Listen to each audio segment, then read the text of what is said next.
வணக்கம். இன்றைய தினம் ஜூலை 3, 2023. நேரம் வந்து கரெக்டா 10 மணி ஆகுது. இன்னைக்கு பாக்குறோம் 45,300 கால் ஆப்ஷன், 45,300 புட் ஆப்ஷன் எடுத்திருக்கு. எடுத்த உடனே ஆக்சுவலா என்ன ஆச்சுன்னா, இன்னைக்கு ரோபோ இனிஷியேட் பண்ண உடனேயே கொஞ்சம் ஆர்டர் மிஸ்பிளேஸ் ஆச்சு. ஸோ அதனால அது மொத்தமா 9:54 கட் ஆயிருக்கு. திரும்ப 9:56க்கு திரும்ப நம்ம இனிஷியேட் பண்ணியிருக்கோம். ஸோ இப்போதைக்கு பாக்குறோம் ஒரு 500 ரூபாய் கிட்ட ப்ராஃபிட் இருக்கு. ஆட்டோமேட்டிக் ஸ்டாப் லாஸ் எல்லாமே ரோபோவே பார்த்துக்கும். இதோடைய முழு விவரத்தை மத்தியானம் செஷன்ல பார்க்கலாம்.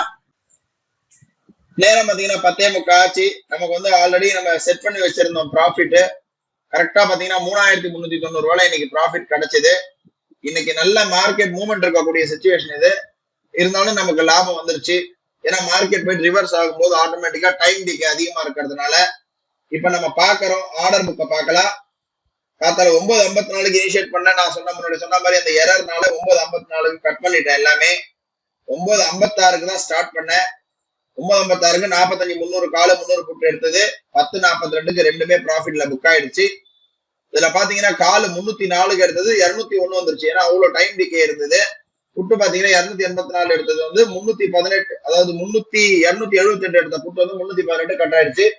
பட் ஓவரால் நமக்கு வந்து 3,400 ரூபாய் கிட்ட இன்னைக்கு ஆப்ஷன் செல்லிங்ல ப்ராஃபிட் வந்திருக்கு.